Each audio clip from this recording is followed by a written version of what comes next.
컴퓨터 네트워크 기초 TCP/IP 전송 계층 편 살펴보겠습니다. 우리 함께 살펴볼 내용은요. TCP/IP 4계층 중에 트랜스포트 레이어의 특징을 살펴보는 거고요. 역시 트랜스포트 레이어에 속해 있는 대표적인 프로토콜인 TCP, UDP에 대해서 한번 같이 살펴보겠습니다. 따라서 오늘 학습을 마치게 되면은요. 당연히 TCP/IP 4계층 중에서 트랜스포트 레이어의 역할, 특징이 무엇인지를 설명할 수 있고 무엇보다 핵심 프로토콜인 TCP와 UDP의 특징, 어떠한 특징이 있는지를 이해하고 설명할 수 있다. 이것이 되겠습니다. 특히 TCP, UDP의 특징을 담고 있는 가장 중요한 정보가 헤더거든요. 따라서 TCP의 주요 헤더, UDP의 주요 헤더가 어떻게 구성되어 있고 이것이 각각 TCP, UDP의 특징과 어떻게 연결되어 있는지를 함께 이해하고 설명하실 수 있다면 목표를 달성할 수 있다, 달성했다라고 이야기 드리겠습니다. 이제 순서대로 내용 보도록 하겠습니다. 트랜스포트 레이어의 특징을 한번 살펴보겠습니다. 트랜스포트 레이어, 우리 TCP/IP 4계층으로 보게 된다 그러면요. 위에 있는 어플리케이션 계층과 바로 밑에 있는 인터넷 계층 사이에 존재하는 거죠. 이 그림상으로 보게 되면 우리 웹브라우저 또는 FTP 프로그램과 같은 어플리케이션 레벨에서 동작하는 다양한 프로그램들이 있는데 그러한 프로그램들이 트랜스포트 계층을 거쳐서 인터넷 계층까지 내려가서 통신을 한다. 이런 내용이 되겠습니다. 따라서 어플리케이션에서 전송을 하고 관리하고 싶은 데이터가 있다면 그 데이터는 트랜스포트한테 전송을 요청하게 되고 그 말을 다시 표현하면 트랜스포트의 주요한 프로토콜인 TCP와 UDP를 이용한다는 얘기가 되고 또 다르게 표현하면 TCP 헤더, UDP 헤더가 앞부분에 추가가 돼서 전송이 요청이 된다. 이런 내용으로 연이어서 설명할 수 있겠습니다. 캡슐화를 얘기하는 거죠. 자, 전체 흐름이 이렇게 되고요. 그러면 트랜스포트 레이어의 특징은 어떻게 되느냐? 또 우리 OSI7 레이어와의 관계 생각해 본다면 3계층, 4계층, 3, 4계층에 해당이 된다. OSI7 레이어가 있고 TCP/IP 4계층이 있죠? 관계를 또 따져보자면 OSI7 레이어의 3, 4계층에 해당이 된다. 그리고 데이터의 송수신을 담당하죠. 근데 가만히 보시면 인터넷 계층도 데이터를 송수신하기 위해서 사용하잖아요. 그래서 오로지 트랜스포트 레이어가 데이터의 송수신을 담당한다. 다른 것은 담당하지 않는다. 뭐 이런 어떤 그런 고정적인 개념보다는 트랜스포트 레이어에서 처리해야 하는 그 기능과 특징에 의해서 데이터를 송수신한다. 이렇게 말씀드리는 게 더 타당하다고 보고요. 특히 트랜스포트 레이어는 어플리케이션 레이어 바로 밑에서 각각의 어플리케이션, 서버와 클라이언트 간에 직접적으로 데이터를 주고받기 위해서 바로 사용되는 프로토콜이기 때문에 다른 것보다 조금 더 중요하다고 이야기 드리겠습니다. 또 마찬가지로 바로 또 설명이 나오죠. 어플리케이션 최종 목적지까지 전송을 한다. 또 포트를 사용한다. 인 겁니다. 잠시 후에 다시 이야기 드리겠지만 우리 여기에 PC가 있다고 해볼게요. 하나의 PC 안에는 웹브라우저도 2개 이상 동작할 수 있고 메신저 프로그램도 동작할 수 있고 이메일 프로그램도 동작할 수 있죠. 즉 네트워크를 기반으로 동작하는 어플리케이션들이 여러 개 존재할 수 있다는 겁니다. 그렇죠? 그러면 우리가 데이터를 주고받는다고 했는데 주고받는 데이터가 어느 쪽 어플리케이션으로 가야 할지 어느 쪽 어플리케이션에서 해당되는 데이터인지 이런 거 관리해 줘야 되잖아요. 그래서 그런 것을 관리하기 위해서 포트 번호라는 걸 사용하고 이러한 것들을 이용해서 어플리케이션까지 최종 목적지까지 데이터를 전송하는 그런 역할을 한다라는 것이 되겠습니다. 그리고 이때 사용되는 대표적인 프로토콜 TCP, UDP 등이 있다. 이렇게 되는 것이고요. 계속 보겠습니다. 이제 가장 중요하게 우리가 점검하고 넘어가야 될 포트 번호에 대해서 살펴보겠습니다. 조금 전에 간단하게 그림을 그렸듯이 하나의 컴퓨터 시스템 내에는 여러 개의 어플리케이션이 동작할 수 있다. 클라이언트뿐만 아니라 서버 혹은 2대 이상의 컴퓨터 시스템을 봐도 이렇게 네트워크 통신을 한다고는 하지만 실은 응용 프로그램과 이렇게 통신을 하고 있다고 볼 수 있는 거잖아요. 그쵸? 이것을 식별하고 구별하고 정확히 데이터를 해당 응용 프로그램한테 전달을 해주고 주고받을 수 있도록 해줘야겠잖아요. 이때 사용하는 게 포트 번호라는 겁니다. 컴퓨터 시스템 내에서 여러 어플리케이션이 있는데 각각의 어플리케이션, 네트워크 기반으로 동작하는 통신을 해야 하는 어플리케이션들을 식별하고 그들 간의 통신을 지원하기 위한 값, 데이터라는 겁니다. 번호, 숫자라는 겁니다. 그쵸? 그러니까 여기 보면 일테면 여기에 5만 번, 여기에 5만 1번, 맞죠? 5만 1번. 이런 식으로 숫자가 부여가 돼서 각각의 어플리케이션이 갖고 있는 포트 번호, 그쵸? 어플리케이션이 갖고 있다기보다는 어플리케이션을 식별하고 그들 간에 통신하기 위해서 부여한 포트 번호를 이용을 해서 나는 5001번이랑 통신하는 거야. 5001번이 아니네요. 5만 1번이네요. 나는 5만 1번이랑 통신하는 거야. 나는 5만 번이랑 통신하는 거야. 요렇게 번호를 부여해서 통신하겠다는 겁니다. 그렇게 돼야 여러 개의 프로그램, 어플리케이션이 동작하고 있더라도 서로 간에 딱 포인트를 잡고 데이터를 주고받을 수 있는 거잖아요. 자, 이때 사용하는 것이 포트 번호입니다. 따라서 트랜스포트에서 사용하는 포트 번호, TCP나 UDP는 다 포트 번호를 쓴다. 바꿔 말하면 우리가 인터넷상에서 데이터를 주고받고 통신을 한다 그러면 그 안에는 포트 번호라는 게 사용되고 있구나. 이것을 체크하고 온 겁니다. 그런데 이 포트 번호가 나름대로 규칙을 갖고 관리가 되고 있습니다. 만약에 제가 웹서버라는 걸 만들었다고 해볼게요. 웹서버를 동작시키고 있어요. 그러면 당연히 웹서버도 인터넷으로 통신하는 거니까 TCP, IP 4계층에 준해서 통신하는 거니까 당연히 IP와 TCP 이런 것으로 통신하는 거니까 당연히 포트 번호를 사용할 겁니다. 근데 만약에 제가 웹서버를 만드는데 나는 80번 포트를 써야지 라고 만들었는데 다른 임의의 프로그램들이 나도 80번을 쓸 거야. 그러면 식별하고 구별할 수 없잖아요.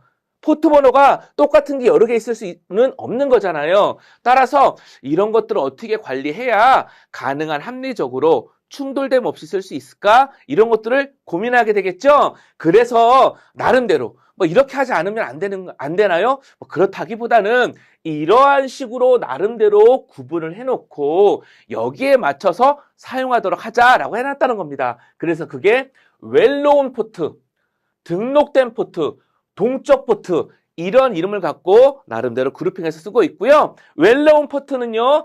0분부터 1023번, 등록된 포트는 1024번 이후, 동적 포트는 49152죠. 예, 그 이후 이렇게 나름대로 그룹핑을 해놨다는 겁니다.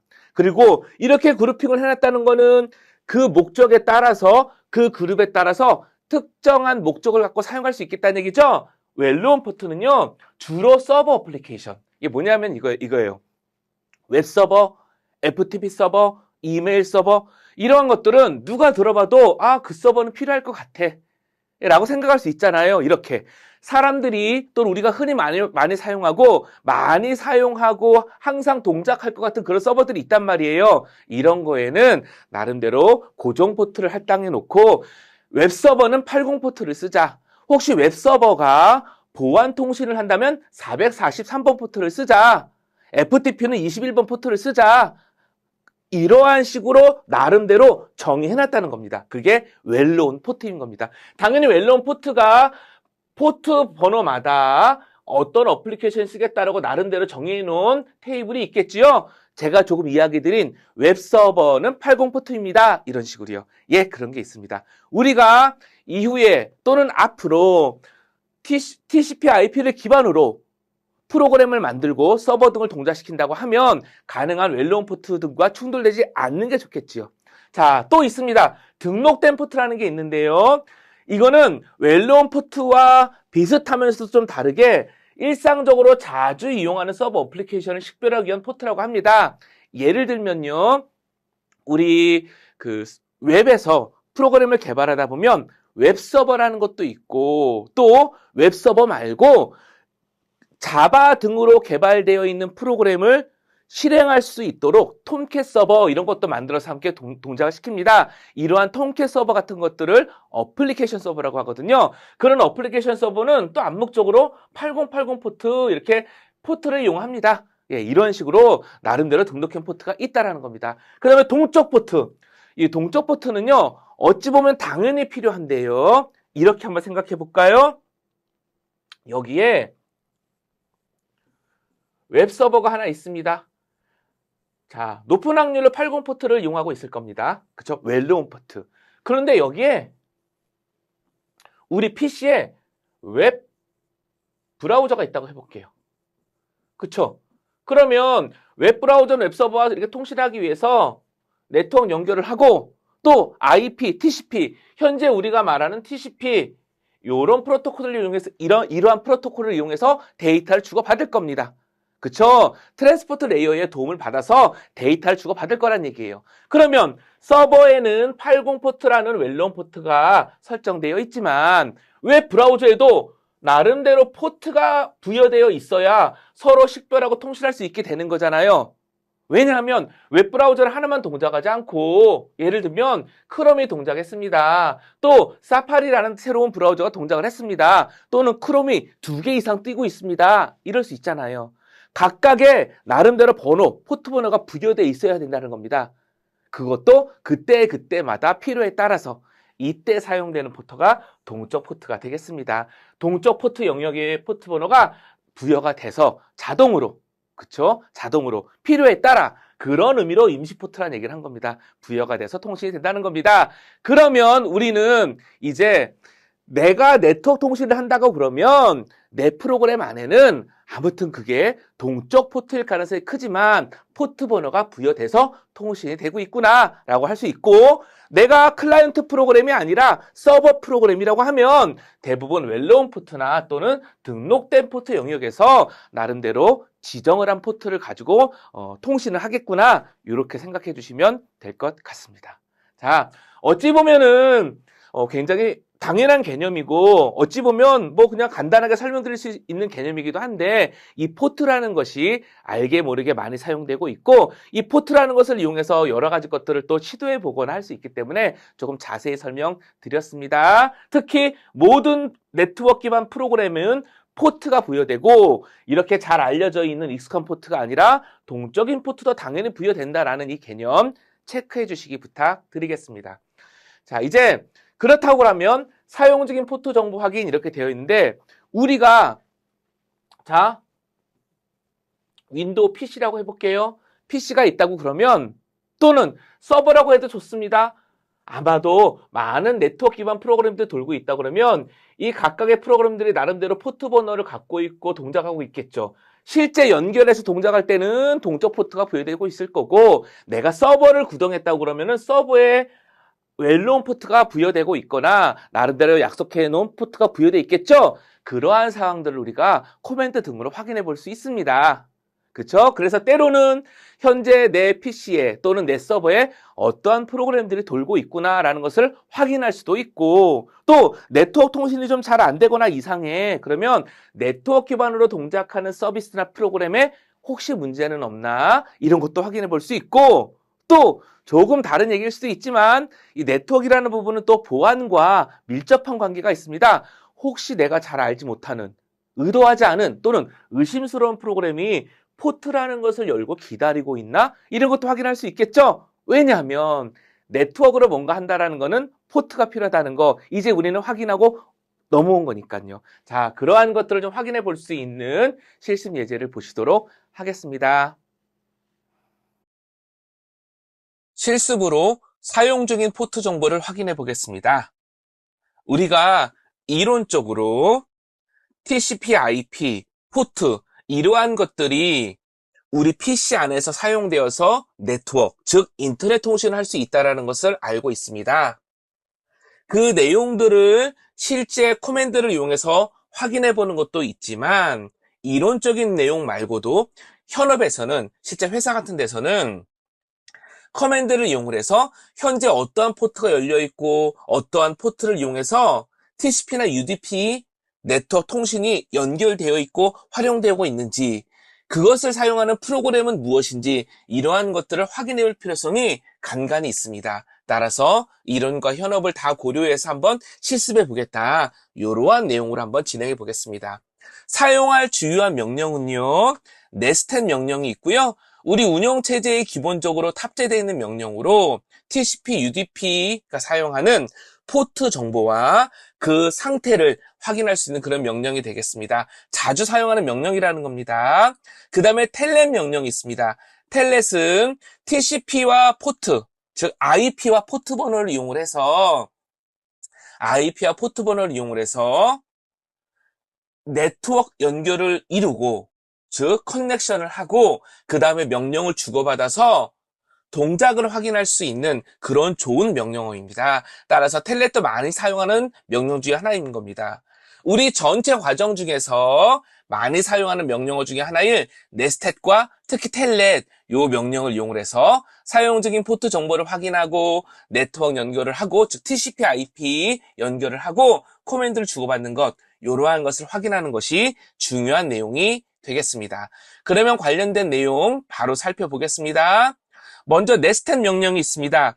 네스텟 명령은요, 슬래시 물음표를 통해서 세부적인 옵션들을 확인해 볼 수 있습니다. 이 옵션들을 다 기억할 필요가 없고요. 슬래시 물음표를 통해서 어떠한 옵션을 사용할 수 있는지를 필요에 따라서 바로바로 확인할 수 있고 참조할 수 있습니다. 중요한 내용만 먼저 살펴보면은요, 먼저 -A 옵션이 있습니다. 모든 연결과 수신대기 포트 정보를 표시해라가 있고요. -N도 있습니다. 주소 및 포트 번호를 숫자 형식으로 표시해라. -P 이런 옵션도 있고요. 또 -I 지속 시간을 표시하는 것도 있고요. 이런 다양한 옵션들을 제공합니다. 필요에 따라서 이러한 내용들 그때그때마다 명령을 입력해서 확인하신 다음에 조립해서 사용하시면 실제 도움이 될 수 있겠습니다. 사용하는 예를 바로 보게 되면은요, 먼저 네스텟 -ANO 옵션이 있습니다. -A 모든 포트를 표시해라.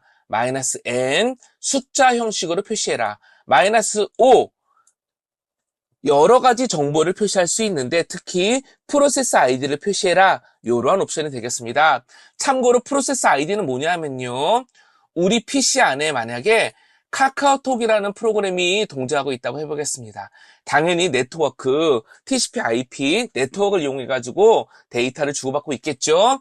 이러한 카카오톡과 같은 프로그램을 운영체제에서는요, 프로세스라고 표시를 하고요, 별도의 번호, 프로세스 아이디라는 번호를 부여해서 관리를 합니다. 따라서 프로세스 아이디라는 것은 이처럼 바로 그 네트워크, 바로 그 포트를 사용하는 프로세스 아이디 식별자를 별도로 함께 표시하라는 얘기가 되겠지요. 따라서 결과는 이렇게 되겠습니다. 네스텟 -ANO 옵션으로 이렇게 표시를 하게 되면요, 여러 가지 내용들이 쭉 표시가 되는데 실제 지금 캡처해 놓은 것 말고도 굉장히 많은 여러 가지 목록들이 표시될 수 있습니다. 근데 만약에 우리가 이 중에서 나는 모든 정보가 아니라 현재 실제적으로 커넥션이 이루어져 있는, 연결되어 있는 것만 확인해 보고 싶다, 그러면 established라는 이러한 상태 정보를 갖고 있는 게 필요하거든요. 이것만 추출해서 보겠다, 그때 사용하는 게 파이프 명령이 되겠습니다. 네스텟 -ANO 모든 정보가 화면에 나올 건데 파이프 명령어, 그 결과를 바로 표시하지 말고 그 뒤에 명령인 find로 전달을 해서 establish라는 문자열만 가진 것을 추출해서 그것만 표시해라, 이러한 명령의 조합이 되겠습니다. 관련된 내용을 한번 우리가 바로 타이핑해서 살펴보도록 하겠습니다. 여기 이렇게 보시면요, 먼저 네스텟하고 슬래시 물음표 그러면 여러 가지 옵션들의 정보를 확인할 수 있지요. 자, 그 다음에 네스텟으로 net 스탯으로 마이너스 ANO 옵션을 한번 보도록 하겠습니다. 그러면 이야기 드린 바와 같이 여러 가지 정보들이 많이 표시가 되겠죠? 우리는 이 중에서 모든 것이 필요한 게 아니라 net stat 마이너스 ANO 파이프 명령어 find 나는 is established 그쵸? 연결된 정보만 원한다. 그럼 이렇게 필터링 돼서 표시되는 것을 확인할 수 있습니다. 자, 이와 같이 동작하는 것을 확인해 보았고요. 계속해서 몇 가지 명령을 또 보도록 하겠습니다. netstat -anp tcp -a 모든 포트를 표시하고 -n 숫자 형식으로 표시를 하는데 -p 옵션 여러 가지 프로토콜 중에서 나는 TCP만 원한다라는 겁니다. 근데 이번에는 find time underbar wait죠. 참고로 time underbar wait는요. TCP는 연결을 하고 사용을 하고 연결을 한 상태를 종료하는 과정이 거쳐지는데 연결이 종료된 다음에 완전히 소켓 등이 사라지기 전까지 기다리는 상태, 그게 타임 웨이트입니다. 그 연결 종료 대기 중인 상태만 표시하겠다. 요 내용, 요것만 파이프 명령으로 필터링해서 보겠다. 따라서 파이프 명령어 find time wait가 되겠죠. 요와 같이 하게 되면 이렇게 결과가 표시되게 되겠습니다. 참고로 이렇게 표시되는 내용은요. 우리 PC의 상태에 따라 다르겠죠. 현재 내가 어떠한 프로그램을 동작하고 있고 각각의 프로그램들이 어떻게 네트워크를 사용하고 있냐에 따라서 나온 결과는 다르겠습니다. 따라서 우리 학우님들이 사용하시는 PC의 상황에 따라 결과는 달라질 겁니다. 하지만 이렇게 네스텝 명령어와 옵션과 그 다음에 파이프 명령으로 원하는 것만 확인할 수 있다. 이 내용은 동일하겠죠. 계속해서 보겠습니다. 이번에는 nestat -ano 그 중에서 find 443만 보겠다고 했습니다. 443 그쵸? find 443만 한번 보는 것을 확인해 보도록 하겠습니다.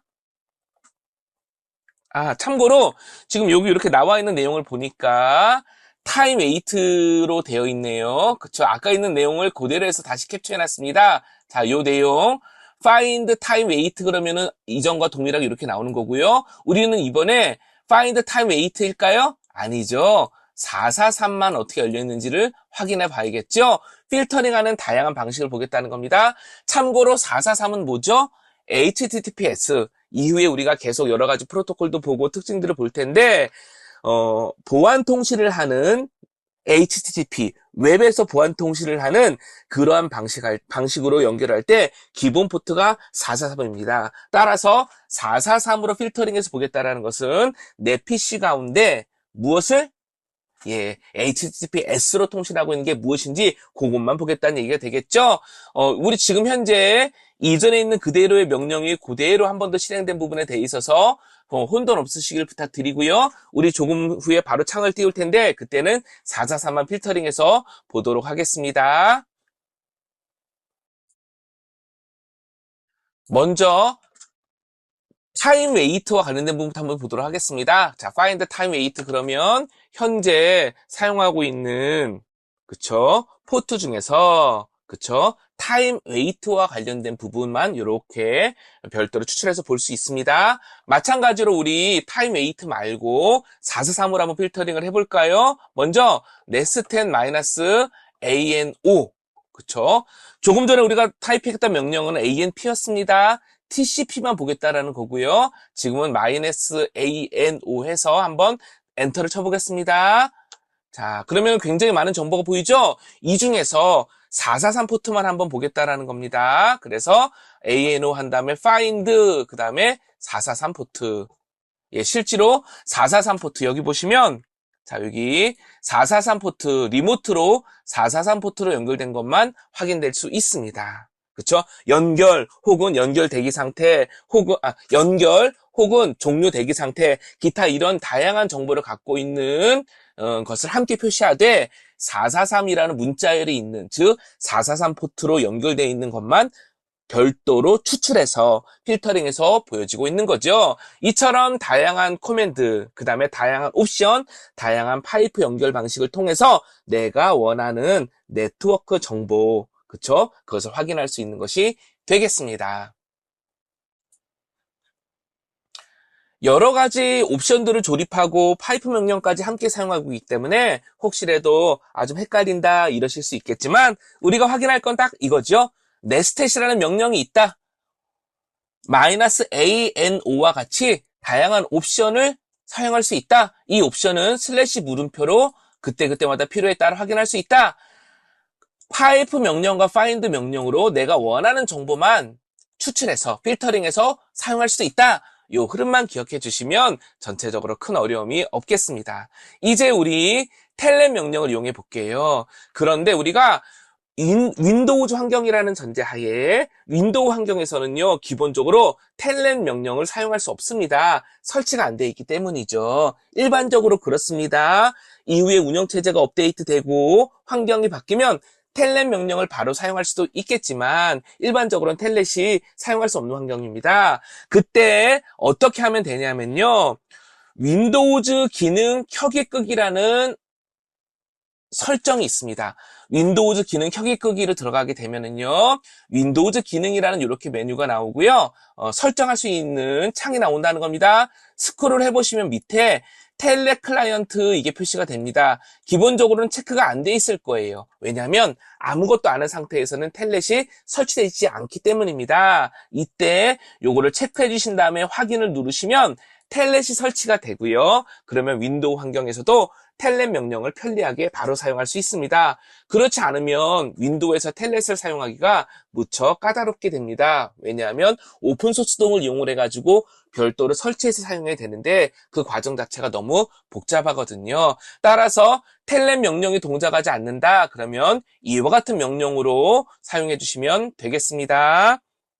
실제 여기에서 우리 윈도우 기능 켜기 끄기 있죠? 윈도우 기능 켜기 끄기. 지금 저는 참고로 윈도우즈 11이기 때문에 11이기 때문에 이와 비슷한 UI가 나오지만 윈도우 10도 크게 다르지 않습니다. 윈도우즈 기능 켜기 끄기를 이렇게 실행하시면 이렇게 창이 뜨는 거고요. 스크롤 해보시면 여기 이렇게 텔넷 클라이언트, 저는 이미 설치가 돼 있기 때문에 체크가 돼 있고요. 혹시 학우님들 설치가 안 돼 있었으면 이게 체크가 안 돼 있으니까 요거 체크하신 다음에 확인 누르시면 된다는 겁니다. 이와 같이 텔넷을 설치하시면 되겠습니다. 그러면 우리 실습 내용 중에서는요, 텔넷을 이용을 해서 구글닷컴에 접속을 해보겠습니다. 자, 아직 우리가 HTTP 프로토콜 이런 것들을 하지 않았기 때문에 다소 생소할 수도 있지만 지금은 프로토콜에 대한 세부적인 내용을 이해하고 활용하기보다 텔넷 명령을 이용을 해서 여기에 IP 혹은 도메인 네임을 주고 내가 연결하고 싶은 포트 번호를 주게 되면 TCP IP 방식으로 상대방이 연결을 해서 명령을 주고받을 수 있다라는 텔넷 명령의 사용법을 확인하자. 요게 핵심이니까 혹시 조금 생소하시더라도 일단 타이핑 해주시고 확인 부탁드리겠습니다. 텔넷 구글닷컴, 나는 구글닷컴에 80포트 웹서비스 웹서버가 기다리고 있는 80번 포트에 연결을 하겠다가 되는 겁니다. 윈도우 환경에서는요, 이후에 아무것도 화면에 표시가 되지 않습니다. 요게 윈도우와 리눅스가 좀 달라요. 근데 일단 우리는 연결이 된 것을 확인해 본 다음에 아무런 키나 A, B, C, D 또는 점 아무 키나 입력하고 엔터를 입력해 보겠습니다. 즉 서로 간에 정의되지 않은 임의의 명령, 임의의 데이터를 웹서버로 전송해 보겠다라는 겁니다. 당연히 잘못된 요청이라는 응답이 오겠죠? 그래서 서버로부터 400번 배드 리퀘스트 응답이 오게 되는 것을 확인해 보려고 합니다. 이 내용은 이후 차수에서 HTTP 프로토콜을 학습하시면 조금 더 이해가 되실 텐데 지금은 거기까지 살펴보는 게 아니고 이렇게 텔넷을 사용할 수 있다. 이 내용만 한번 보려고 하는 겁니다. 그럼 관련 내용 한번 타이핑해 보도록 하겠습니다. 타이핑해 보겠습니다. 텔넷 구글닷컴에 잠깐 띄고 80번. 자, 화면에 아무것도 안 나오고 있죠? 이미 연결이 이루어진 겁니다. 임의의 키보드, 저는 점 찍겠습니다. 그리고 엔터. 그러면 이렇게 데이터가 날라오는 게 보여지고요. 400번 배드 리퀘스트. 방금 우리가 구글에 80번 포트 TCP로 연결을 해서 구글에서 동작하는 웹서버와 연결을 했는데 실제로 정의되어 있지 않는 이상한 명령어를 보냈기 때문에 잘못된 요청이라는 400번 코드가 응답이 된 겁니다. 부가적으로 다른 HTML과 관련된 것들도 이렇게 회신은 됐죠. 자, 이런 내용들 한번 살펴봤습니다. 여기까지 해서 우리 현재 사용 중인 포트 정보를 확인하고 어떤 명령으로? 네스트 명령으로. 그 다음에 텔넷 명령을 이용을 해서 TCP IP를 기반으로 한 서비스에 연결할 수 있다. 이 내용까지 살펴보았습니다. 감사합니다. 어떠신가요? 우리가 아는 프로그램 혹은 모르는 프로그램 여러 가지 프로그램들이 이미 포트라는 것을 이용을 해서 통신을 하고 있고 또 네트워크 기반으로 동작하기 위해서 준비하고 있다는 것을 확인하실 수 있었을 겁니다. 자, 이제 조금 더 본격적으로 구체적인 프로토콜을 살펴보도록 하겠습니다. 가장 중요한 프로토콜 중에 하나인 TCP 프로토콜이 되겠습니다. TCP 프로토콜의 특징, 트랜스미션 컨트롤 프로토콜이라고 하고 있고요. 이제 이 이후로 여러 가지 TCP 특징들을 이야기 드릴 거예요. 그리고 제가 해당 주차에는 조금 별도로 살펴볼 수 있는 브로그 링크나 이런 인터넷 자료들도 함께 드릴 테니까 필요에 따라서 꼭 같이 참고해 주시면 좋겠습니다. 우리는 일상적인 상위 레벨에서 여기서 말하는 상위 레벨은 뭐냐면요. TCP IP 4계층이라는 이 프로토콜 스택에 준해서 프로그램을 동작시키고 사용하고 때로는 개발 등을 통해 가지고 코드를 만들어 보자 라는 정도 레벨에서 이해하고 알고 있으면 좋을 만한 내용들을 중심으로 볼 거고요. 그러면서도 각각의 프로토콜의 특징을 지을 수 있는 중요한 내용들을 살펴봐야겠죠. 그 정도로 내용을 보는 거라서요. 또 플러스해서 조금 더 추가적인 정보들은 부가자료 등을 드릴 테니까 꼭 한번 읽어보시고 함께 활용해 주시면 좋겠습니다. 자, TCP 프로토콜의 특징 두 개의 키워드로 시작할 수 있습니다. 커넥션 오리엔티드, 종단간 신뢰성 있는 데이터 교환을 지원한다. 다른 것도 있겠지만 요 두 번째에 있는 커넥션 오리엔티드라는 개념과 종단 간 신뢰성 있는 데이터 교환을 지원한다라는 이 두 개의 키워드로 한번 같이 이야기를 나눠보겠습니다. 커넥션 오리엔티드. 여기 있는 오리엔티드는 어떤 의미일까요? 오리엔티드, 지향한다. 커넥션 오리엔티드, 연결을 지향한다. 연결을 지향한다? 이거를 다르게 얘기하면 이렇게 얘기할 수 있습니다. 원래는 연결되어 있지 않는데 연결된 것처럼 사용해보자. 연결 지향으로 사용해보자. 예, 맞습니다. 우리 인터넷이라는 환경을 볼게요.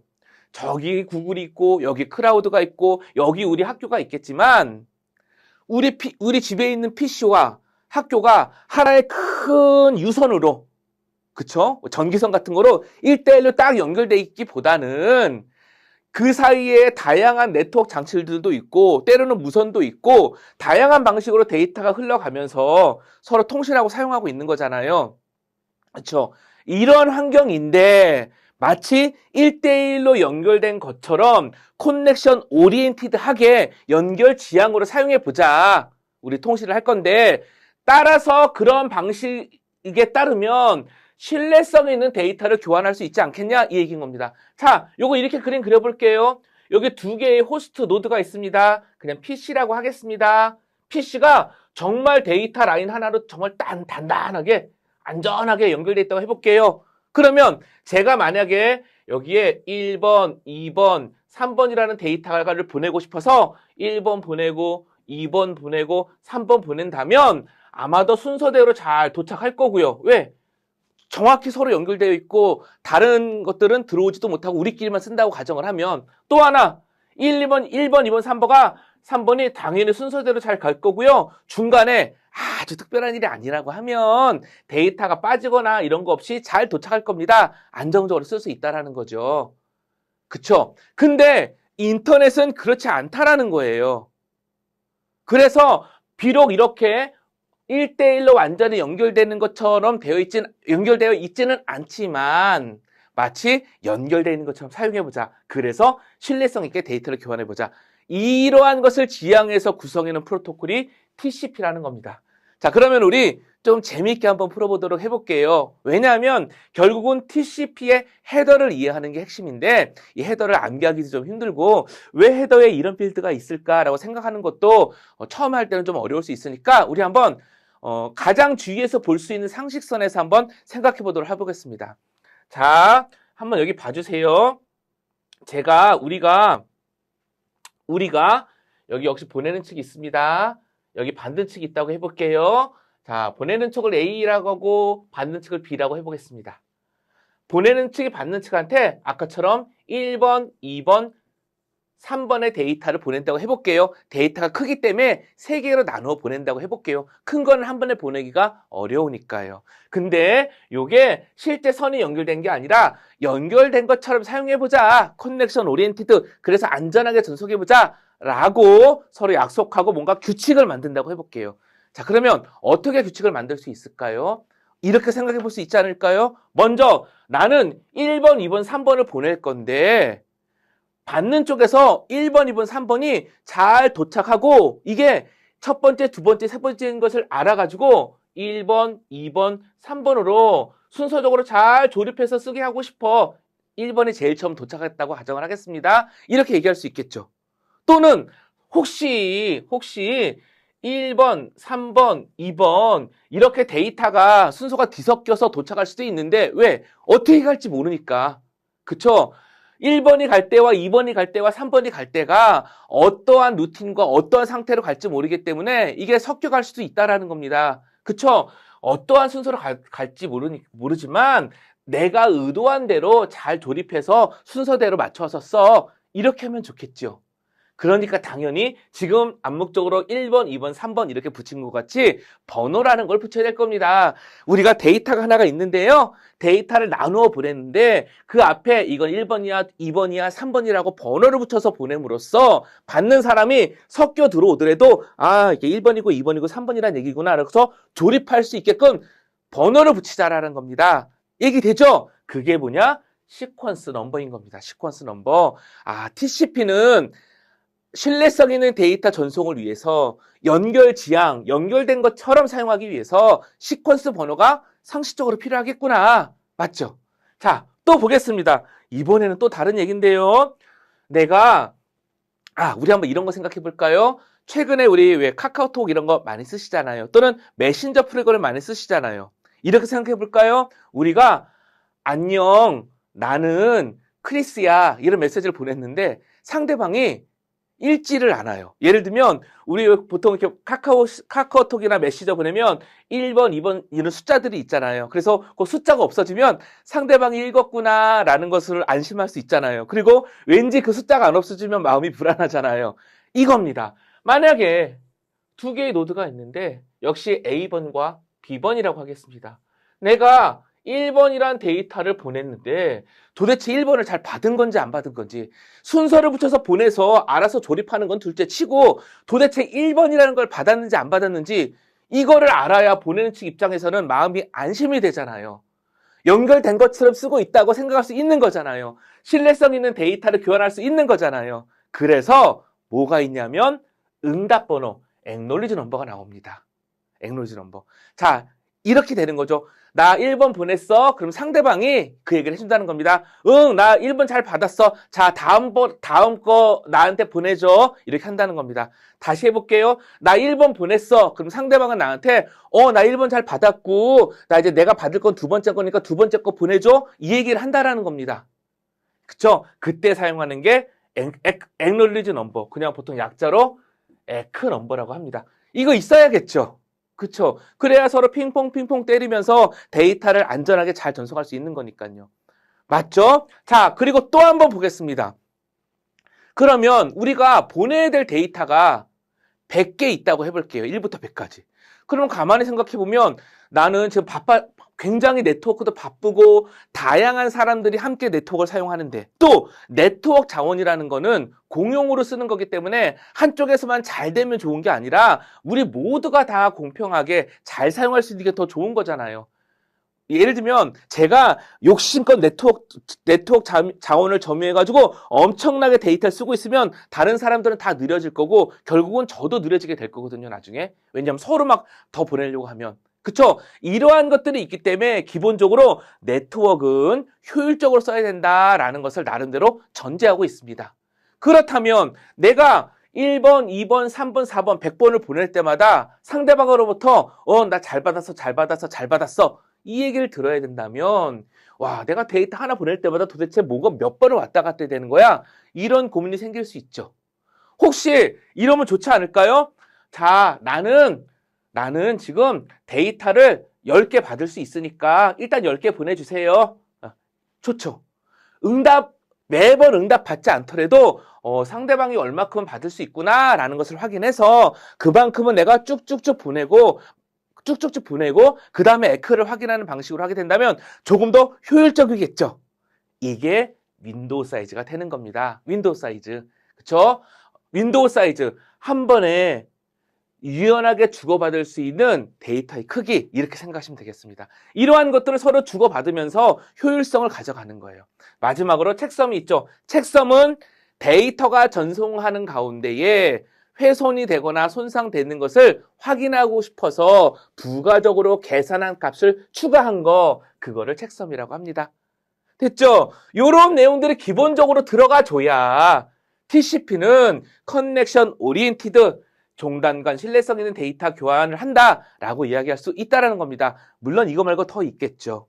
자, 이러한 것들이 다른 말로 하면 데이터 전송 확인, 순서 및 오류 제어, 이런 내용들로 특징 지어서 설명되고 있는 겁니다.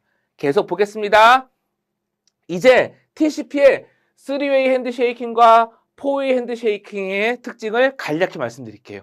자, 조금 전에 함께 살펴봤던 내용을 보면 이 TCP라는 프로토콜을 이용해서 통신하려고 그러면 좀 계산할 것도 있고 준비할 것도 좀 있어요. 왜냐하면 내가 데이터를 주고받기 전에 윈도우 사이즈도 좀 준비해야 되고 에크 넘버를 보낼 수 있는 준비도 해야 되고 여러 가지 좀 준비를 한 다음에 호흡을 맞춰가지고 주고받아야 되잖아요. 그래서 나 보내고 싶은 게 있다고 바로 막 보내면 되지 않고 이런 것들을 나름대로 준비한 다음에 서로 데이터를 주고받는 게 더 합리적일 겁니다. 이거를 연결 과정이라고 하고요. TCP는 그래서 반드시 두 개의 호스트가 서로 통신하기 위해서는 연결이라는 과정을 거쳐야 되는데요. 연결. 이 연결 과정의 핵심이 이제 너와 나 클라이언트와 너가 또는 두 개의 컴퓨터가 서로 TCP라는 방식으로 데이터를 잘 통신할 수 있는 준비를 맞춰보자 라는 과정이라고 보셔도 좋습니다. 근데 그 과정이 3웨이 핸드쉐이킹이라고 해서 3번의 단계를 이루어집니다. 바로 이후 페이지에서 그림과 함께 다시 설명이 되니까 지금은 연결이라는 과정이 필수겠구나 라는 거 기억해 주시면 좋겠습니다. 그런데 연결 종료도 있어요. 왜죠? 종료하는 것도 서로 적절하게 준비하고 데이터가 잘 교환됐다는 것을 나름대로 확보할 수 있는 상황에서 이제 더 이상 우리 데이터 주고받지 말자 하고 종료를 해야 된다는 겁니다. 그리고 그거는 4웨이 핸드쉐이킹 4번의 단계를 거쳐서 연결 종료가 이루어집니다. 그쵸? 지금은 3웨이, 4웨이 요거의 단계라기보다는 연결과 종료 과정이 상식적으로 필요하겠구나. 이 정도가 와닿으셨다면 되겠습니다. 따라서 이러한 것들을 통해서 TCP 프로토콜은 데이터를 안전하게, 여기서 말하는 안전하게라는 건요, 문제없이, 누락됨 없이 잘 주고받겠다라는 것을 목표로 하고 있기 때문에 웹에서 사용하는 HTTP 프로토콜, HTML이나 이미지 전송하는 가운데 깨지거나 날아가면 안 되잖아요. 파일 전송하는 데 사용하는 FTP, 워드 파일을 받는데 워드 파일이 중간에 손상되거나 깨지거나 일부 데이터가 손실되면 안 되잖아요. 이메일을 보낼 때 사용하는 SMTP, 이러한 어플리케이션 프로토콜의 바로 밑에 기반이 되는 프로토콜로, 이런 프로토콜들의 데이터를 전송하기 위한 프로토콜로 사용된다라는 겁니다. 됐죠? 자, 이제 조금 전에 말씀드린 3웨이 핸드쉐이킹 방식의 연결과 4웨이 핸드쉐이킹 방식의 연결 종료 그림으로 보겠습니다. 자, 이쪽이 클라이언트 쪽, 이쪽이 서버 쪽이라고 일단 해볼게요. 그러면 3웨이 핸드쉐이킹 3번이라고 했습니다. 참고로 TCP/IP로 동작하기, 그러니까 TCP로 동작하기 위해서는요, 프로그램이 리슨이라는 과정을 거쳐서 연결을 기다리고 있어줘야 됩니다. 그래야 연결할 수 있어요. 자, 그래서 클라이언트가 먼저 싱크라는 컨트롤 플래그를 보냅니다. 싱크라는 게 연결을 하려고 그러면 클라이언트가 서버한테 싱크 이렇게 신호를 보낸다는 겁니다. 이것도 다 TCP 헤더에 있겠지요. 싱크라는 컨트롤 플래그를 담아서 날려주면 서버가 싱크를 받았잖아요. 그러면 서버 측에서는 누군가 나한테 접속하려고 하는구나. 알았어. 내가 준비할게. 라고 하면서 1년의 준비를 좀 한 다음에 그러니까 연결을 유지하고 데이터를 주고받을 수 있는 그런 준비가 필요하다고 했습니다. 메모리에 데이터 영역이라도 할당해 놔야 되는 거잖아요. 그 다음에 조금 전에 받은 그 싱크 알았습니다. 라고 하면서 싱크 에크라는 것을 클라이언트 연결하려고 하는 녀석한테 응답을 해줍니다. 그러면 마지막으로 클라이언트가 예 알겠습니다 하면서 에크라는 걸 보내주는 겁니다. 에크. 그래서 싱크 에크의 3번의 과정을 거쳐서 연결이 수립되고 그 다음부터 상호간에 데이터를 주고받을 수 있다. 이게 TCP의 3웨이 핸드쉐이킹 연결 방식이 되겠습니다. 됐죠? 자, 근데 4웨이 핸드쉐이킹은 좀 더 복잡해요. 그래서 저는 처음에 이 4웨이 핸드쉐이킹은 왜 상대적으로 더 복잡할까라고 생각을 했는데 연결을 끊는다라는 거는 더 이상 서로 데이터를 주고받지 않겠다라는 거잖아요. 그 얘기는 다르게 표현하면 여태껏 우리가 주고받은 데이터는 다 전송이 다 끝난 상황이야. 이거를 담보해야 TCP의 특징을 만족시키게 되는 거잖아요. 그러다 보니까 연결 종료는 조금 더 복잡한 과정을 거칩니다. 4웨이 핸드쉐이킹인데요. 요거 간단하게 설명드리면 양쪽에서 모두 연결을 종료할 겁니다. 라는 것과 응 알았습니다 라는 에크라는 패킷 있죠? 이걸 양쪽으로 한다는 겁니다. 보겠습니다. 만약에 내가 더 이상 사용하지 않을 거야 라고 하면서 연결 종료를 요청한다고 그러면 fin이라는 컨트롤 플래그는 다르게 표현하면 이거는 주고받을 데이터가 아니라 주고받는 가운데서 TCP라는 프로토콜이 동작하는 가운데서 일종의 컨트롤, 제어하기 위한 정보야. 이런 의미로 컨트롤 플래그입니다. fin이라는 연결 종료를 요청하는 연결 종료를 표시하는 그러한 컨트롤 플러그를 담아가지고 전송을 합니다. 그러면은 상대방은 아는 거죠. 상대방이 지금 나한테 연결을 종료하자는 것을 보냈구나 라고 하면서 응 알았어 하면서 에크를 보냅니다. 그러면은 바로 끊어지는 게 아니라 요청한 쪽에서는요 기다립니다. 기다려요. 기다리는 상태. 그러니까 연결 종료가 완료되기를 기다리는 상태로 전환이 됩니다. 그리고 어떤 일이 발생하냐면요. 아까 fin이라는 컨트롤 플래그를 수신한 측에서도 마찬가지로 자 나도 종료할게요 라고 하면서 fin이라는 컨트롤 플래그를 보내줍니다. 그러면 상대방이 다시 네 알겠습니다 라고 하면서 에크를 보낸다는 거죠. 이렇게 fin은 양쪽으로 동작하게 됩니다. 그쵸? 그만큼 정리하고 확인할 게 더 많다라고도 볼 수 있겠지요. 그리고 더 재밌는 건 이렇게 주고받았어요. 그러면 그냥 이제 끊어버리면 그만이잖아요. 야, 근데 타임아웃도 있습니다. 타임아웃이라기보다는 타임웨이트. 바로 종료하는 게 아니라 적당한 시간을 기다리고 있다가 그 다음에야 소켓이라고 하는 네트워크 통신을 하기 위한 운영체제에서 관리하는 윈도우나 리눅스가 관리하는 네트워크 통신을 하기 위한 하나의 자료 구조 객체, 그거를 소켓이라고 하는데요. 그제서야 이 소켓을 제거합니다. 특정한 시간이 지나고 난 다음에. 예, 조금 이제 시간이 지나고 운영체제가 업데이트 되면서 변경될 수도 있지만 예를 들면 윈도우는 한 1분, 리눅스는 한 4분 정도의 기다리는 시간을 갖는다는 거죠. 이렇게 할 정도로 TCP는 연결 종료 과정도 복잡하게 가져가고 이유가 뭐다? 딱 하나죠. 커넥션 오리엔티드. 신뢰성 있는 데이터 전송. 그것 때문에 이런 과정을 거친다는 겁니다. 그죠? 또 보겠습니다. 이제 윈도우라는 얘기 이미 드렸죠. 윈도우 크기를 이용한, 윈도우 사이즈를 이용한 흐름 제어를 하겠다.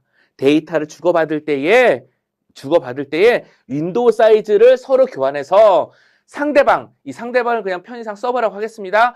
서버가 한 번에 처리할 수 있는 그 용량이 얼마큼 있고 나는 그 용량이 얼마큼 있다라는 윈도우 사이즈를 가지고 흐름을 제어하겠다. 데이터의 흐름 왔다 갔다 함을 제어하겠다. 이야기 드렸던 겁니다. 마찬가지로 시퀀스 넘버를 이용해서 순서도 제어하고 에크 넘버를 이용해서 수신도 확인한다 했던 얘기들이죠. 자, 이런 것들이 동작을 합니다.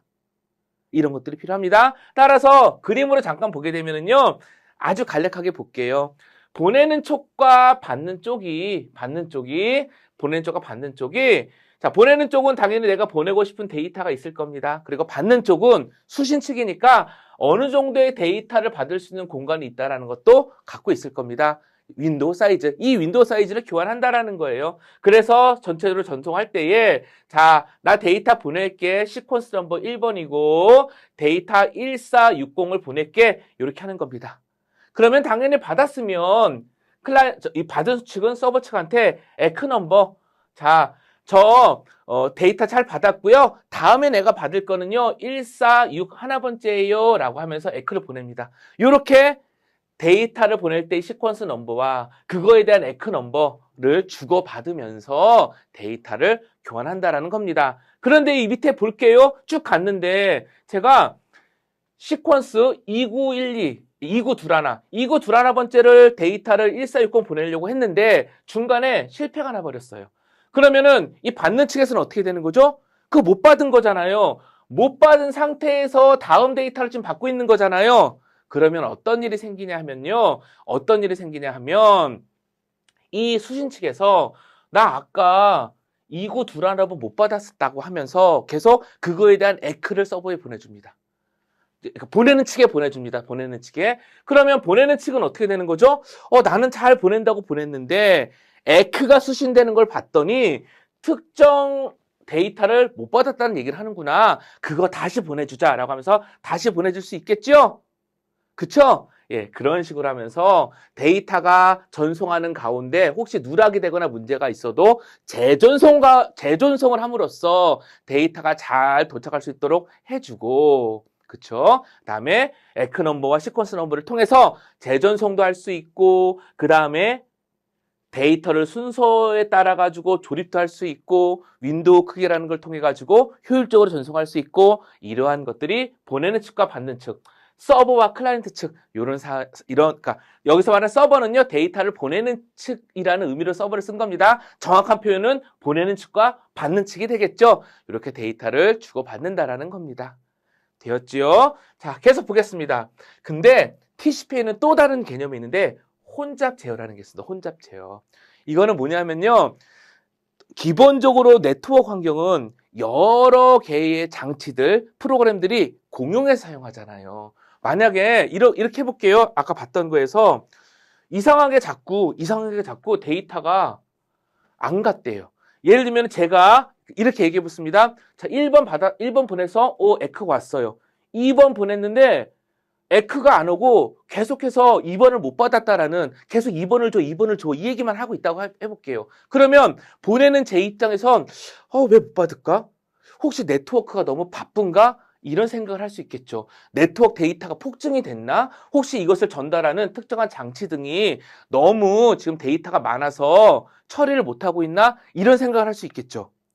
이럴 때에 보내는 제가 취할 수 있는 방법은 에라 모르겠다. 더 많이, 더 빨리, 더 많이, 더 엄청나게 보내보자. 이럴 수 있어요. 그러면 사실은 이거는 문제를 가중시키는 걸 겁니다. 왜냐하면 그렇지 않아도 바쁜데 더 많이 보내면 안 되잖아요. 이럴 때는 서로 간에 네트워크를 참여하고 있는 여러 개의 프로그램과 호스트, PC들이 서로 간에 적당하게 보내는 양, 전송하는 양을 조절하면서 데이터가 전체적으로 잘 처리할 수 있도록 합동하고 조율하는 게 필요할 수 있을 겁니다. 그쵸? 그게 합리적이죠. 왜? 그래야 전체가 잘 되는 거니까. 이럴 때 등장하는 개념이 TCP에서는 혼잡 제어라는 게 있다는 겁니다. 전체 우리가 사용하는 네트워크의 용량, 처리량, 성능, 상태 이것을 초과하지 않도록 네트워크로 유입되는 트래픽의 양을 제어하는 방법이다. 트래픽의 양을 어떻게 제어할까요? 전송하는 데이터의 크기와 빈도를 적절하게 조정하겠다라는 거죠. 이게 용어적으로 보면요. 슬로우 스타트, 혼잡 회피, 컨제스션 어보이던스, 그 다음에 빠른 재전송이라는 패스트 리트랜스미션, 그 다음에 빠른 회복이라는 패스트 리커버리, 이런 방법들이 들어가 있습니다. 참고로 이후에 그러니까 이러한 지금 말씀드린 이러한 내용들이 TCP가 동작을 하는 과정에 혼잡 제어라는 개념과 목표로 활용이 되고 있는 거예요. 근데 이 중에서 모든 게 활용되기도 하고 일부만 활용되기도 하고 계속해서 TCP 혼잡 제어 방법은 발전을 해오고 있습니다.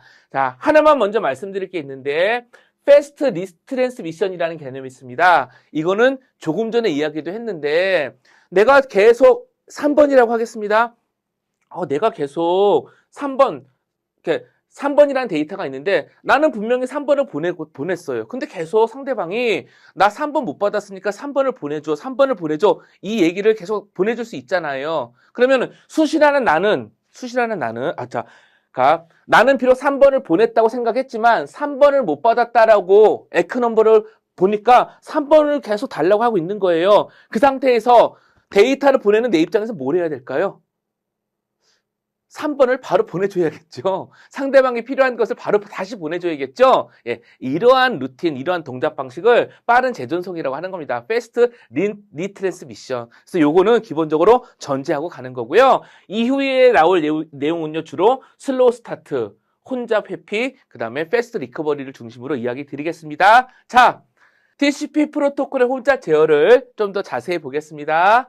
이전에 말씀드렸듯이 우리 네트워크에 다양한 프로그램과 다양한 호스트들, PC들이 함께 네트워크를 사용하고 있는 거잖아요. 네트워크 환경에서. 따라서 어떠한 식으로 데이터를 전송하는 정책을 가져가고 상황을 관리하는 게 우리 모두가 효율적으로 네트워크를 잘 쓰는 거냐, 이것을 제어하겠다. 혼잡 제어라는 거죠. 대표적으로 타워 방식과 레노 방식이 있습니다. 자, 타워 방식부터 설명을 드릴게요. 그리고 이게 아니라 계속해서 다른 것들도 있을 수 있습니다. 계속해서 발전해 가고 있으니까요. 먼저는요, 스레스홀드라는 게 있습니다.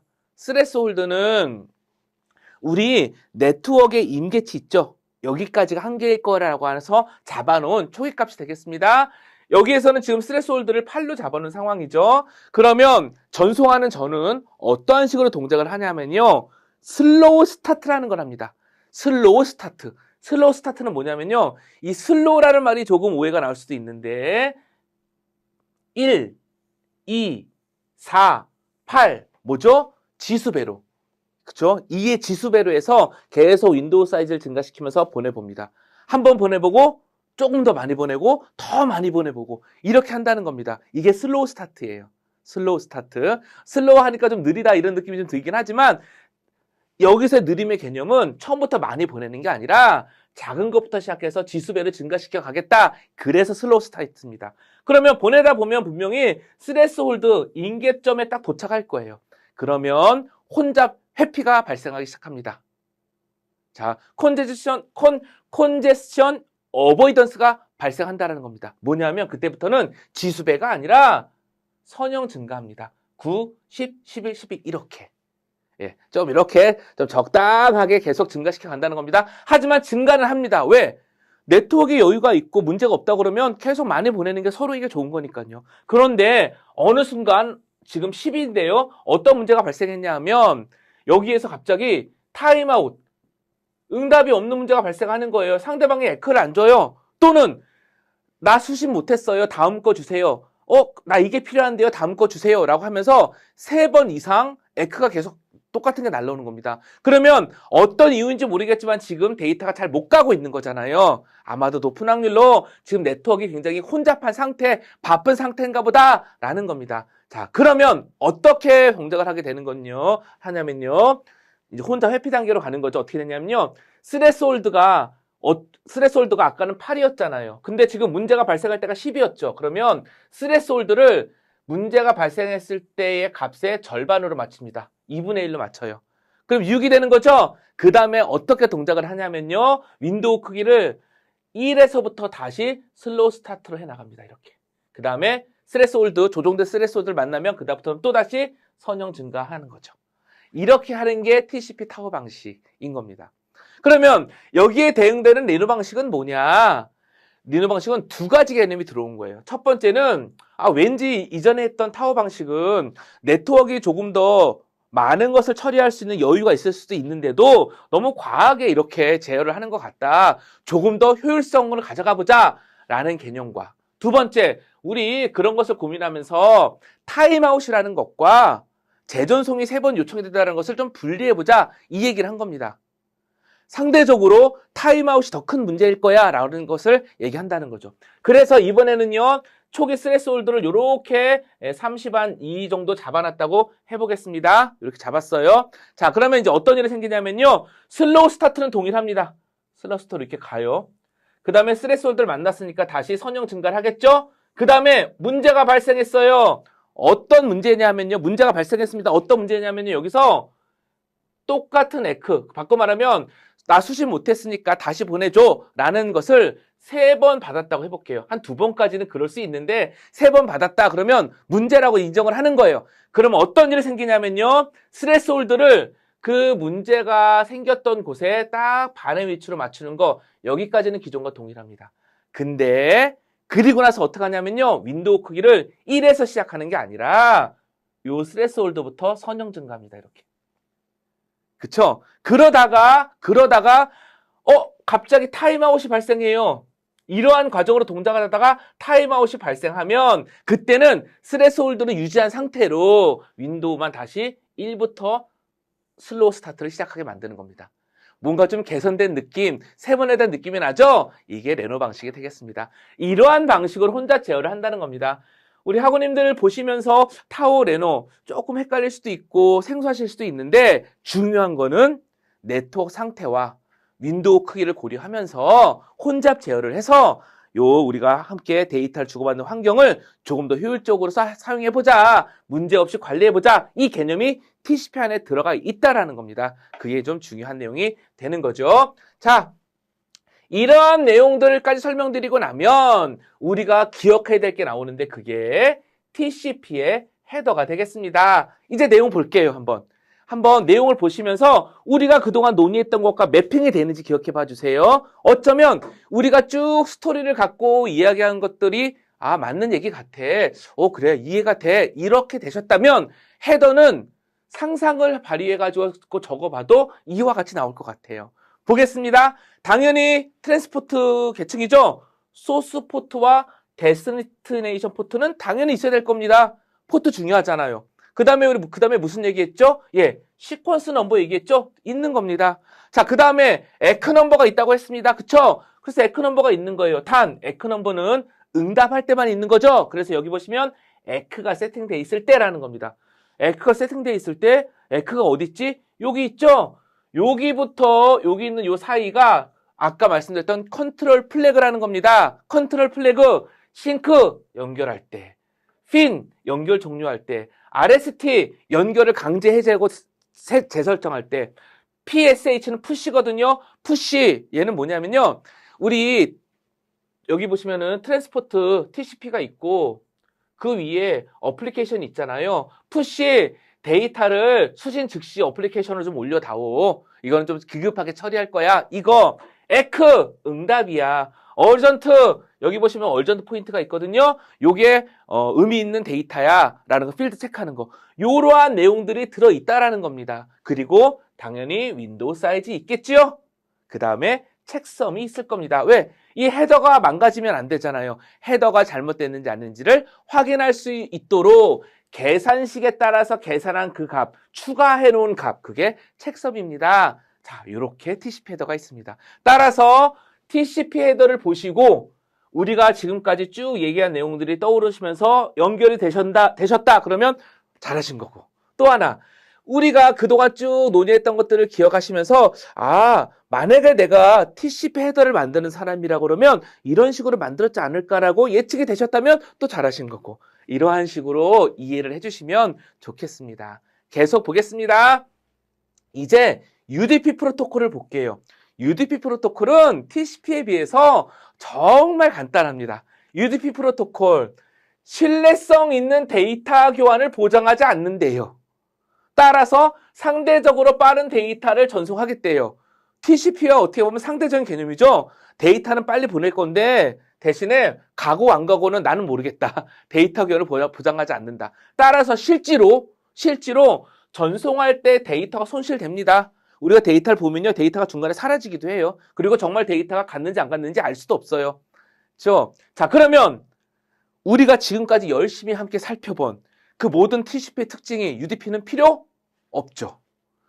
무지하게 간단한 헤더만 필요하고, 그쵸? 맞습니다. 포트 번호 정도. 포트 번호는 있어야겠죠. 트랜스포트 레이어니까 포트 번호, 그 다음에 책섬 등은 있어야겠지만 상대적으로 간결한 헤더 구조를 갖고요. 연결 과정 필요할까요? 필요 없죠. 연결 종료 과정 필요할까요? 필요 없습니다. 그냥 보내면 끝이에요. 그러다 보니까 어떠한 불안함이 발생하냐면 이 데이터가 잘 갔는지 안 갔는지 좀 애매하잖아요. 그래서 필요에 따라 데이터 전송 등을 제어하기 위한 별도의 제어 프로토콜을 함께 사용하기도 합니다. 됐죠? 자, UDP 헤더예요. UDP 헤더. 소스 포트, 데스티네이션 포트. 포트는 당연히 있어야겠죠? 그 다음에 랭스 정도, 데이터 랭스 정도 들어가고 책섬. 상대적으로 굉장히 간결하죠? 빠르게 보내겠다. 하지만 보장하진 않겠다. 이게 UDP라는 겁니다. 됐죠? 자, 그러면 우리 여기서 한번 생각을 해볼게요. TCP를 어디에서 쓰는지는 명확합니다. 그렇죠? 우리 뭐 HTTP, FTP 데이터가 손실되거나 망가지거나 누락되면 안 된다. 그럼 UDP는요? 상대적으로 말하면 데이터가 좀 망가지거나 좀 손실돼도 된다라는 거잖아요. 대신에 빨리 전송돼야 되잖아요. 이런 게 어디 있을까요? 우리? 지금 우리 학우님들이 보고 계신 이 동영상 같은 거. 우리 예를 들면 동영상을 해볼게요. 동영상을 전송한다 그러면 그냥 우리가 많이 사용하는 유튜브를 봤을 때 1초에 1920 FHD를 기준으로 봤을 때만 해도 10580이라는 픽셀을 가진 영상이 1초에 예를 들면 30장씩 합니다. 데이터량이 엄청 많은 거잖아요. 근데 그 중에서 우리 픽셀 좀 이만큼 깨졌다고 해도 우리 눈이 그렇게 민감하지 않고 좀 재밌는 표현을 쓰자면 용서가 되잖아요. 이 정도는. 어떠한 응용과 어떠한 기능에서는 데이터가 좀 손실이 되더라도 전체의 품질과 퀄리티에서는 문제가 없다. 오히려 빠르게 많이 전송하는 게 중요하다. 이런 게 있을 수 있잖아요. 그죠? 그쵸? 예, 그래서 고를 때 UDP를 쓴다는 거고 대표적으로 동영상을 전송해서 재생할 때 UDP를 많이 쓴다는 겁니다. 그러면서 오로지 그것만 쓰는 게 아니라 부가적인 프로토콜을 정의해서 함께 쓴다라는 거죠. 자, 됐습니다. 그러면 이제 우리 TCP, UDP와 관련된 중요한 특징을 살펴봤으니까 평가 문제를 통해서 한번 우리 이해도를 같이 살펴볼게요. TCP, IP 4계층의 트랜스포트 레이어에 대한 설명으로 가장 적절하지 않은 것은 무엇인가? 1번 TCP, UDP, IP 구성, 2번 포트 번호 이용, 3번 데이터 송수신 담당, OSI 7계층의 3, 4계층의 대당 무엇일까요? 예, IP는 아닌 거죠. 그래서 IP는 인터넷 계층에 속한 프로토콜이죠. 자, 계속 보겠습니다. TCP 프로토콜의 특징으로 가장 거리가 먼 것은 무엇이냐? 제가 읽어드리지 않겠습니다. 어떠신가요? 뭐가 답일까요? 예, 연결 종류는 포웨이 핸드쉐이킹을 하고 있죠. 자, 보겠습니다. TCP 프로토콜의 헤더 항목에 대한 설명으로 가장 적절하지 않은 것은 무엇인가? 어떤 게 있죠? 시퀀스 넘버는 순서, 윈도우 사이즈 흐름, 핀 연결 종류. 싱크는 뭐였죠? 싱크. 예, 동기 방식 설정? 아니죠. 싱크는 연결 과정에서 사용되는 거죠. 계속 보겠습니다. TCP 프로토콜에서 네트워크 용량을 고려하여 트래픽을 제한하는 기법 뭐였었죠? TCP의 혼잡 제어였습니다. 자, UDP. UDP 문제 중에서 4개가 TCP고 UDP는 하나입니다. 그만큼 TCP는 복잡하고 내용이 많고 UDP는 상대적으로 간결하다는 거죠. 예, 상대적으로 간단한 헤더 구조, 포트 번호 이용, 연결 종료 과정이 필요 없죠. 따라서 가장 적절하지 않은 건 3번이 되겠죠. 데이터 손실은 발생할 수 있다고 했습니다. 실제 이렇게 네트워크를 모니터링해 보면 UDP 방식에선 데이터가 손실이 되는 것을 확인할 수 있습니다. 자, 이제 우리 정리하기를 통해서 전체적으로 다시 한번 리뷰해 보도록 할게요. 트랜스포트 레이어의 특징, TCP IP 4계층의 트랜스포트 레이어는 OSI 7계층의 3, 4계층에 해당되고 핵심이 뭐가 있었죠? 포트 번호를 이용해서 어플리케이션 최종 목적지까지 데이터를 전송한다. 그리고 데이터 한 다음에 가로하고 세그먼트라고 되어 있죠. TCP IP 계층에서 트랜스포트 계층에서 사용하는 데이터를 지칭할 때 세그먼트라고 표현합니다. 따라서 가로하고 세그먼트라고 적어놓은 겁니다. 포트 번호는 컴퓨터 시스템 내에서 어플리케이션을 식별하고 통신하기 위해 사용하는 값이라고 했었지요.